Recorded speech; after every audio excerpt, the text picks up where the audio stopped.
Quando a gente fala da queda da monarquia no Brasil, uma das estratégias do professor é usar aquele desenhozinho do tamborete, né? O banquinho com 3 perninhas, para exemplificar quem sustentava a monarquia no Brasil.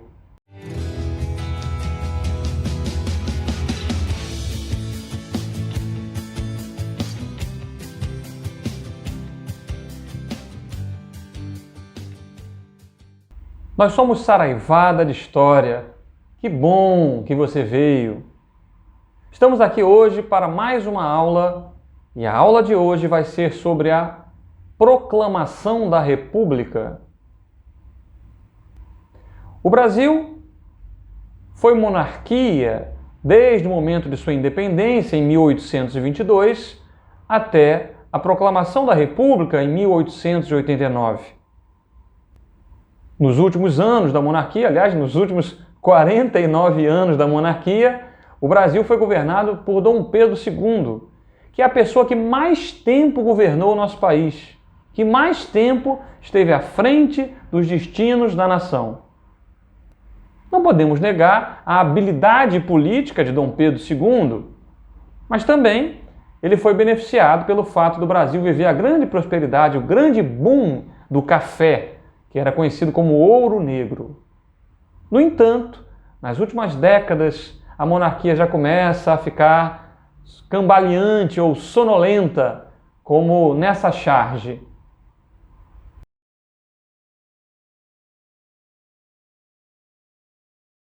Dom Pedro II começa a sofrer críticas por parte de antigos aliados, como é o caso da Igreja Católica, como é o caso do Exército, e isso fortalece ainda mais o movimento republicano.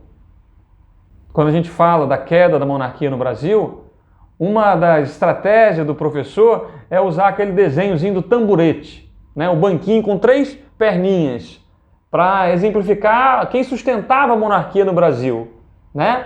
Na verdade, a Igreja Católica, o Exército e os grandes fazendeiros, os grandes proprietários de terras, os grandes donos de escravos, os cafeicultores. É óbvio que a gente pode ter modelos mais aprofundados, mas essa imagem costuma ilustrar bem esse momento, o fato de que a monarquia perde alguns de seus aliados. É importante entender que o Estado brasileiro era um Estado católico e que, na verdade, existiam dispositivos na Constituição monárquica, como o padroado e o beneplácito, que davam ao imperador o direito de interferir nas nomeações de religiosos e até nas diretrizes que chegavam de Roma para os nossos sacerdotes. No entanto, isso vai gerar alguns desgastes. A Igreja Católica vai criticar a aproximação entre a maçonaria e a Igreja, ou seja, que membros da Igreja Católica, que católicos, ou seja, todos os brasileiros, fizessem parte da maçonaria. O fato é que o próprio imperador Dom Pedro II era maçom, e isso vai gerar descontentamento.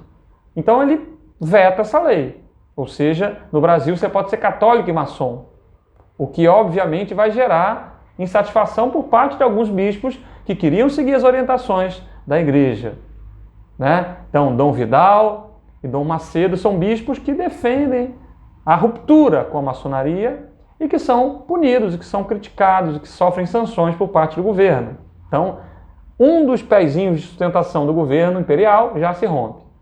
Por outro lado, a gente tem os cafeicultores. E os cafeicultores, de uma maneira geral, tinham como base de sua produção nas fazendas de café exatamente a mão de obra escravizada.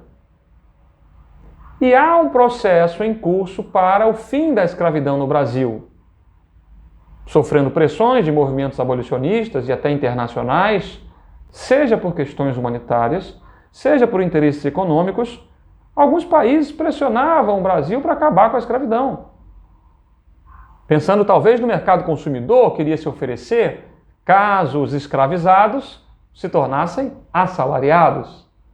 Então, existe uma pressão e o governo brasileiro, né, do país, único país da América que ainda tinha escravidão, vai progressivamente abolindo a escravidão, proibindo o tráfico negreiro com a lei Eusébio de Queiroz, libertando os filhos de escravo com a lei do ventre livre, libertando os escravos com mais de 60 anos, com a lei dos sexagenários. Uma piada, né, gente? Você imagina um escravo com 60 anos livre para fazer o quê? Para morar onde? Para comer o quê?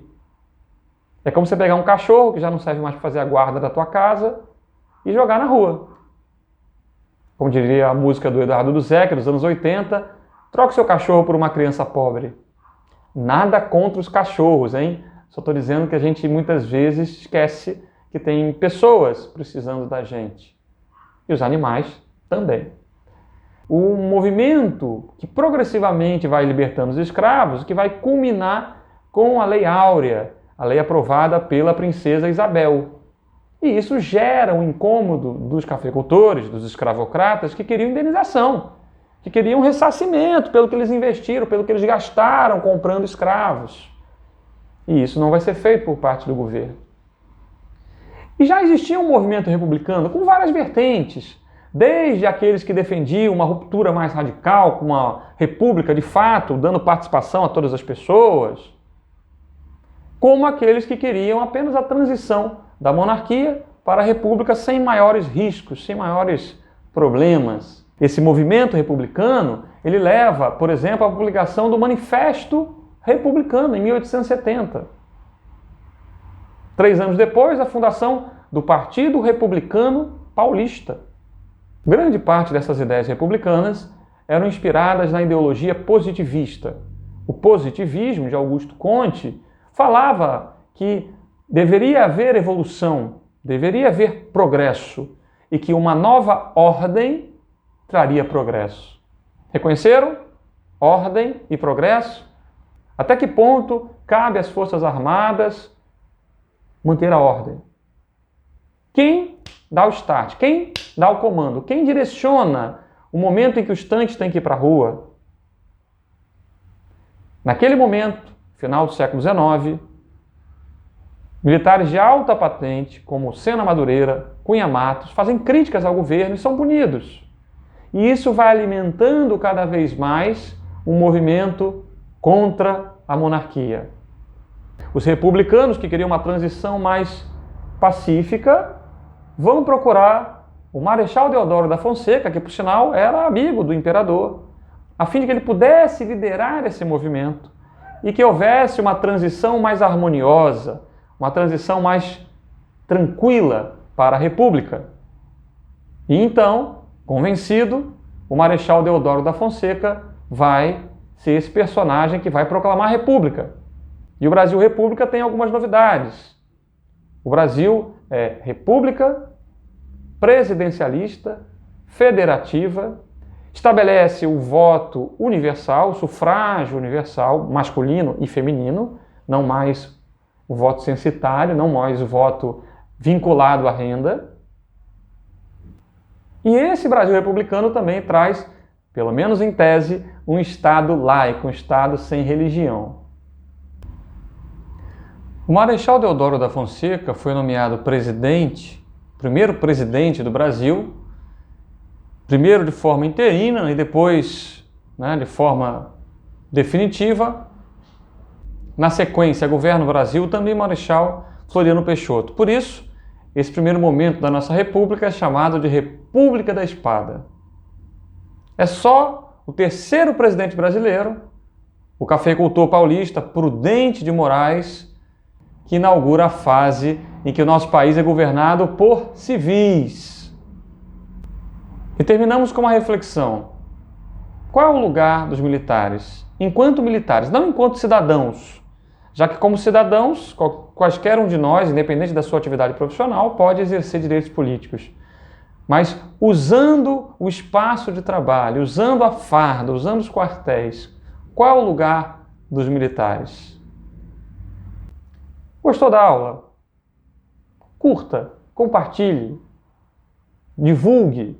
Nós somos Saraivada de História. E até a próxima!